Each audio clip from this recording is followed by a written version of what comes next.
झारखंड विधानसभा का मानसून सत्र शुरुआत हो चुका है। सदन की कार्यवाही शुरू होते ही शोक प्रस्ताव पढ़ा गया। पहले स्पीकर रविंद्रनाथ महतो ने दिवंगतों को श्रद्धांजलि दी और फिर मुख्यमंत्री ने भी शोक प्रस्ताव पढ़ा। इसके साथ ही सदन की कार्यवाही सोमवार यानी कि 31 जुलाई तक के लिए स्थगित कर दी गई है। 23 को हो गया। स्वर्गीय मुर्मू सरल व्यक्तित्व के लिए काफी लोकप्रिय थे। इनके निधन से हम मर्माहत है। इधर मानसून सत्र शुरू होते ही अब आगे दिनों में होने वाले घमासान का ट्रेलर आज से ही नजर आने लगा है। नेता प्रतिपक्ष नहीं चुने जाने पर सीएम ने विपक्ष पर टिप्पणी की है। उन्होंने इसे बीजेपी का अंदरूनी मामला बताया है। ये सुनते हैं सीएम ने क्या कहा है। हम लोग उनमें से नहीं है जो अगल बगल के घर, सबके घर के अंदर में क्या खिचड़ी पक रहा है, क्या उनके अंदर रणनीति चल रही है, उस पर हम लोग बहुत ज़्यादा चिंतित नहीं है जब तक वो चीज़ें बाहर ना आए। और इनकी अपनी समस्या है, इनकी अपनी अंदरूनी विषय है और इस विषय पर तो वही ज़्यादा अच्छा रोशनी डाल सकते हैं। आज से मानसून सत्र की शुरुआत हो चुकी है, लेकिन एक कांग्रेस ने बड़ा एक्शन लिया है। कांग्रेस के निलंबित तीनों विधायकों को निलंबन मुक्त करा दिया गया है। जामताड़ा विधायक इरफान अंसारी, कोलेबिरा विधायक नमन विक्सल कोंगाड़ी और खिजरी विधायक राजेश कच्छप निलंबन मुक्त करा दिए गए हैं। इसके साथ ही तीनों विधायकों की कांग्रेस पार्टी में वापसी हो गई है। कांग्रेस प्रदेश अध्यक्ष राजेश ठाकुर ने तीनों विधायकों को पार्टी में वापसी कराया है। आपको बता दें कि 31 जुलाई 2022 को कैश कांड मामले में तीनों विधायक को निलंबित किया गया था। कोलकाता में कैश के साथ तीनों विधायकों को पकड़ा गया था। आदरणीय मल्लिकार्जुन खड़गे जी ने डॉक्टर इरफान अंसारी, नमन विक्सल कोंगारी एवं राजेश कच्छप जो निलंबित विधायक, उनको निलंबन मुक्त करने पर सहमति प्रदान कर दी है। हमारे तीन विधायक डॉक्टर इरफान अंसारी, नमन विक्सल कोंगाड़ी जी और राजेश कच्छप जी, तीनों विधायक का निलंबन जो था उसका वापस ले लिया गया है। अब जैसे हम लोग पहले भी हम लोग एक साथ रहे, आज भी हैं, वो एक प्रक्रिया होता है, प्रक्रिया के तहत किया गया था, प्रक्रिया के तहत उसको भी निलंबित से मुक्त किया गया। ये कुछ गलतफहमी था और कोर्ट से बड़ा कोर्ट ने न्याय दिया। कोर्ट को लगा कि नहीं हम लोग तो पार्टी ने भी माना। और प्रथम दृष्टिया में जिस तरह से हमारे मीडिया वाले ने चलाया था न्यूज, तो किसी को भी शक हो सकता, लेकिन अनुसंधान जब हुआ तो मामला चल के सामने आया, न्याय मिला और पार्टी की तरफ से भी न्याय मिला। मैं आभारी व्यक्त करता हूँ। हमारे जो अध्यक्ष है, राष्ट्रीय अध्यक्ष का मैं आभार व्यक्त करता हूँ, राहुल जी का आभार व्यक्त करता हूँ, सोनिया जी का आभार व्यक्त करता हूँ, प्रदेश अध्यक्ष जी का आभार व्यक्त करता हूँ, वेणुगोपाल जी का, पांडे जी का। और इसी पर और चर्चा करने के लिए हमारे साथ संवाददाता धनंजय लगातार बने हुए हैं। धनंजय, घमासान मानसून सत्र का शुरू होने वाला है। ट्रेलर आज ही हमने देख लिया। सदन के बाहर भीतर घमासान देखने को मिला। एक तरफ बीजेपी जहां सुभाष मुंडा के मौत मामले में, हत्या मामले में लगातार सरकार को घेरती नजर आ रही है, वहीं सीएम ने टिप्पणी की है नेता प्रतिपक्ष को लेकर। बताया है कि अंदरूनी मामले के कारण नेता प्रतिपक्ष बीजेपी चुन नहीं पाई है। पूरी जानकारी आप दर्शकों से साझा करें। आयुष, देखिए, आज झारखंड विधानसभा मानसून सत्र शुरुआत हुई और जैसे विधायक वहां पहुंचे और हंगामा शुरू कर दिया। सुभाष मुंडा का जो मौत हुई गोलीकांड घटना को लेके बैनर लेके, होर्डिंग लेके पहुंचे हुए थे और दर्शक जहां पे बैठते हैं हम लोग, प्रेस जहां मौजूद प्रेस लोग गैलरी जहां पे है, वहां पे बैठ के विधायकों द्वारा हो हंगामा शुरू किया जा गया और साथ साथ विधायकों ने हेमंत सोरेन का इस्तीफा भी मांग कर दी। और इस सबसे बड़ा मुद्दा यही था, जो लॉ एंड ऑर्डर है झारखंड में किसी से छिपा नहीं है। कहीं भी पूरे अगर 2400 जिला की बात करें तो कहीं भी आप निकलते बाहर तो आप सुरक्षित महसूस नहीं करते हैं। हमने सभी विधायकों से बात किया, महिला पक्ष विपक्ष दोनों विधायकों से बात किया।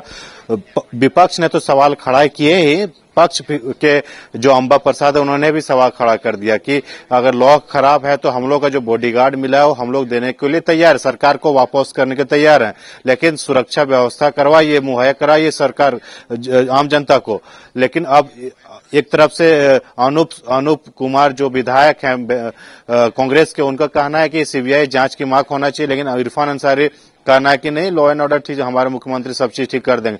कहीं ना कहीं कांग्रेस में ही खटपट दिख रहा है लॉ एंड ऑर्डर को लेके, अपने अपने बयान दे रहे हैं। बीजेपी आज से ही हमलावर हो गई और सुभाष मुंडा को लेके वहां सदन के सामने ही हंगामा शुरू कर दिया। अब सोमवार के दिन अब ये भी कयास लगाया जा रहा है कि और हंगामा होने के कयास होंगे और हंगामा होंगे, क्योंकि जो मेन मुद्दा है झारखंड के हित के जो मुद्दा है कहीं ना कहीं दब जाएगी और राजनीतिक अपने परिवेश को लेकर राजनीतिक पार्टी अपने पक्ष को लेकर पक्ष विपक्ष में लड़ाई देखने को मिलेगा। ये भी एक कयास सोच से जानकारी दे रहा है कि मणिपुर को लेके जेएमएम सरकार यानी यूपीए की जो गठबंधन है वो भी होर्डिंग लेके शायद बीजेपी के खिलाफ प्रोटेस्ट कर सकती है। तो ये तमाम चीजों को लेके अब घटनाक्रम बढ़ेगी। 6 दिन का सत्र, छोटा सत्र है, 6 दिन का सत्र में कितना काम हो पाता आम जनता के लिए वो देखने वाली बात होगी। लेकिन आज शुरुआत है, वो झलक दिख लिया, ट्रेलर देख लिया लोगों ने, झारखंड जनता ने, अब पिक्चर बाकी है।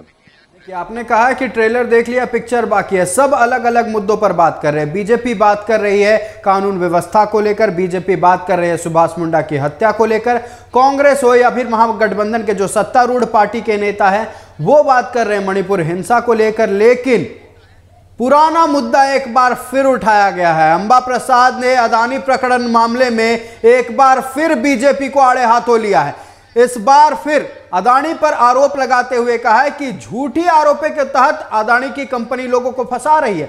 सबको लगा था कि अदानी प्रकरण कहीं ना कहीं अब धुंधलाता जा रहा है, लेकिन मॉनसून सत्र शुरू होते ही कांग्रेस विधायक अंबा प्रसाद ने यह बोल दिया है कि नहीं, अदानी प्रकरण मामले को भूला नहीं गया है। देखिए आयुष, राजनीतिक परिवेश अपने जगह होता है। अगर इंडस्ट्री झारखंड में नहीं है तो लोग रोजगार कहां से करें।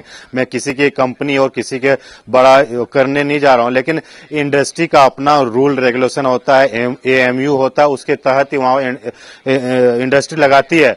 और चाहे केंद्र सरकार की बात करें या राज्य सरकार की बात करो, हो सकता है अंबा प्रसाद का कुछ अपना राजनीतिक वैल्यू वहां पर नहीं मिल पा रहा होगा और उसी चीज को बुलाने की कोशिश करे। हमने खास एक्सक्लूसिव बात करने की कोशिश की, उनसे पूछा कि आखिर क्या कारण है, क्यों आप सरकार के खिलाफ ही आपकी सरकार झारखंड में और झारखंड के सदन के बाहर ही आप प्रोटेस्ट कर रहे हैं अडानी मुद्दा को लेके।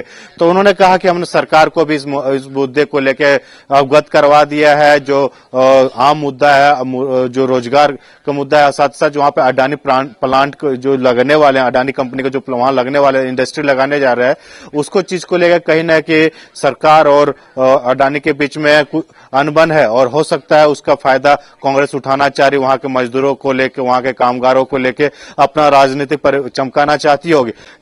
लेकिन इंडस्ट्री अपने कुछ मुद्दों पे लेके आती है। जब इंडस्ट्री यहाँ पे लगाते हैं तो आप सरकार, केंद्र सरकार के, राज्य सरकार के साथ और कंपनी के साथ एएमयू होता है, उसी तरह से कंपनी स्थापित होती है और कुछ जो डिमांड होते हैं राज्य सरकार के, वो डिमांड को फुलफिल करने की जाती है। जैसे आप गोड्डा की बात करें, अडानी प्लांट वहां लगाया गया है, तो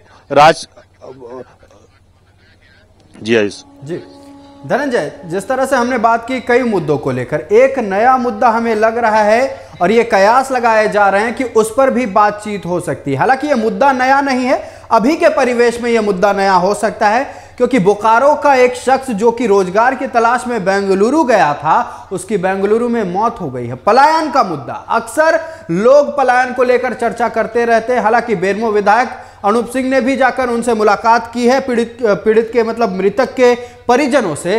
क्या लगता है पलायन का मुद्दा इस बार कितना गहरा होने वाला है और पलायन के मुद्दे को लेकर इस बार कितना शोर मचने वाला है? आयुष, स्वास्थ्य, रोजगार, शिक्षा, ये झारखंड में कहीं नहीं है। देखा जाए शिक्षा के सबसे खराब स्थिति झारखंड की बात होती है। मेडिकल व्यवस्था झारखंड की सबसे पुअर व्यवस्था है। और रोजगार में झारखंड है ही नहीं, प्लांट नहीं लगे हैं 4 साल। जेएमएम की सरकार आई है, कितने प्लांट लगे? एक भी प्लांट दिखा दीजिए लगे होंगे। तो रोजगार के लिए लोग कहां जाएंगे? बाहर ही जाएंगे। अभी रामगढ़ के जो करीबन आधा दर्जन लोग बैंकॉक में फंस गए थे, उन लोगों को लाया गया। उन लोगों ने साफ साफ कहा कि हम लोग रोजगार करने के लिए गए थे, हम लोग बहला फुसला के ले जा गया, पैसा लूट लिया गया। अब सोच लीजिए, झारखंड के रोजगार मुख्यमंत्री ने कहा था कि कोरोना काल में जितने भी मजदूर हो, जितने भी रोजगार करने वाले बाहर आए हैं झारखंड में, वो दोबारा बाहर नहीं जाने देंगे, यहीं पर रोजगार मुहैया करा देंगे। कितना % रोजगार दे सकते हो? झारखंड सब जनता जानती है, 1% भी कहीं रोजगार नहीं दे पाए। मनरेगा से जो रोजगार मिलता है वो मजदूर काम कम कर पाते हैं। उसके अलावा न एक प्लांट लगा है, न एक फैक्ट्री लगा है, न कहीं पर रोजगार के साधन उपाय कर पाए झारखंड सरकार के द्वारा।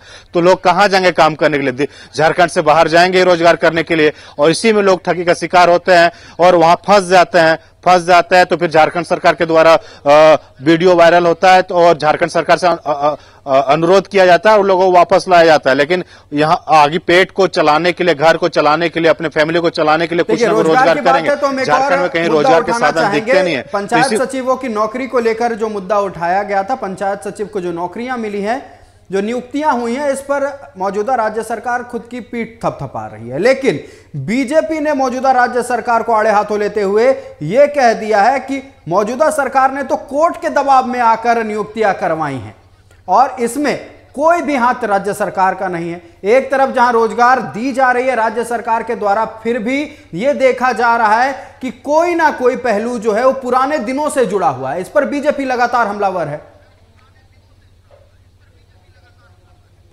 देखिए, बीजेपी जो रोजगार हेमंत सोरेन सरकार ने दिया है, ये 2019 के आसपास, यानी रघुवर दास ने नोटिफिकेशन निकाला था उस समय, और अभ्यर्थी कोर्ट में गए थे। कोर्ट से लड़ने के बाद अभी जितने भी रोजगार मिले हैं, मजबूरी में हेमंत सोरेन की सरकार ने दिया। तो वही बीजेपी सवाल कर रही सरकार के। लेकिन हेमंत सोरेन की सरकार के द्वारा कुछ रोजगार दिए गए, ऐसा नहीं है कि सरकार के द्वारा नहीं गए, लेकिन जो उन्होंने वादे किए थे, जो मैनिफेस्टो में किए थे कि हम लाखों रोजगार यहां उत्पन्न कर देंगे, लोगों को यहीं पे रोजगार के बौछार कर देंगे यहां पे, लेकिन वो देखने वाला नहीं हो पाई। वही चीज को लिए भ्रष्टाचारी को लेके, रोजगार को लेके बीजेपी हमलावर है और तमाम मुद्दे को सदन को भी घेरने की कोशिश कर रहे हैं और सरकार को घेरने की कोशिश कर रही है। और अब चुनाव की बारी आ रही है, ज्यादा दिन चुनाव बचा नहीं है, 3.5 पौने 4 साल हो गए झारखंड सरकार के। 2024 में इलेक्शन है, तो अब सरकार, विपक्ष पार्टी का काम होता है लोगों को जाना मुद्दे को कि क्या क्या काम किए नहीं किए हैं और सरकार को विरोध पर दिखाना। लेकिन अब सत्ता पक्ष क्या करती है, किन तरीके से अपने मैनिफेस्टो में जो किए थे वो कितने निभा पाते हैं, वो देखने वाली बात होगी। लेकिन रोजगार, शिक्षा, स्वास्थ्य, तमाम चीजें झारखंड व्यवस्था में किसी से छिपा नहीं है आयुष, और इसी तमाम चीजों के लेके रोजगार के लिए लोग बाहर जाते हैं, स्वास्थ्य के लिए बाहर जाते हैं, शिक्षा के लिए भी बाहर लोग स्टूडेंट बाहर जाते हैं और मजबूरी में रोजगार करने के लिए विदेशों के लिए भी चल जाते हैं और फंस जाते हैं, फिर और अपने सरकार से गुहार लगाते हैं। जी, आपका हमारे साथ जुड़ने के लिए और तमाम जानकारी के लिए बहुत बहुत धन्यवाद।